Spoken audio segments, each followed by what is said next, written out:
Problem சால்விங்கை பற்றி நான் ஏற்கனவே ஒரு வீடியோ போட்டிருப்பேன். பட் அதில் இருக்க கண்டென்ட்டை தான் நான் இங்கே பேச போகிறேன் நம்ம தமிழ் மக்களுக்காக.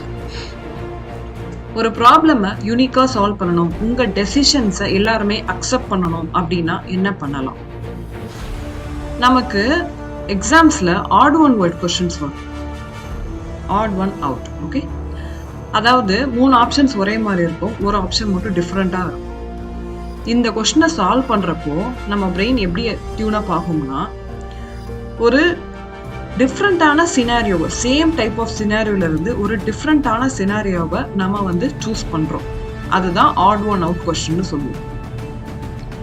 இது மாதிரி பண்ணுறப்போ நியூமரஸ் சொல்யூஷன்ஸ்க்கு நடுவில் எது எஃபெக்டிவான சொல்யூஷன் அப்படின்றத நம்ம பர்ஃபெக்டாக நம்ம பிரெயின் சூஸ் பண்ணும். அப்படிதான் ரியல் லைஃப் ப்ராப்ளம்ஸ்லையும் நடக்குது.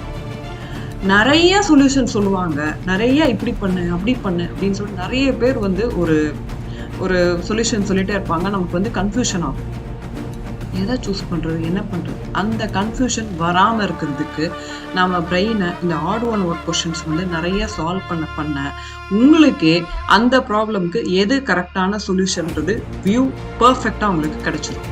ஸோ இந்த மாதிரி நீங்கள் ஆட் ஒன் அவுட் கொஷின்ஸ் ஒரு நாளைக்கு அட்லீஸ்ட் 5 to 10 கொஷின்ஸ் சால்வ் பண்ணிங்கன்னா உங்களுக்கு உங்கள் பிரெயின் தானாக டியூன் அப் ஆகும்.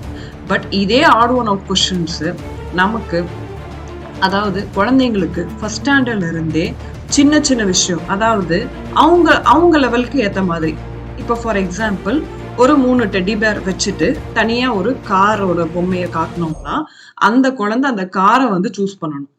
இப்படிதான் நம்ம அவங்களுக்கு இதுல இது 3மே பொம்மைமா, இது காரு, ஸோ அதனால கார் தான் தனியா இருக்கு அப்படின்னு சொல்லிட்டு அந்த குழந்தைய சூஸ் பண்ண வைக்கணும்.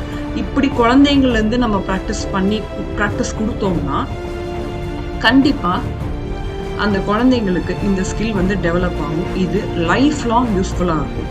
ஸோ என்னோட கோர்ஸ்ல இந்த மாதிரி கொஸ்டின்ஸும் குழந்தைங்களுக்கு ஏற்ற மாதிரி நான் இன்க்ளூட் பண்ணிட்டு இருக்கேன். Wait for that, and soon I'll be back.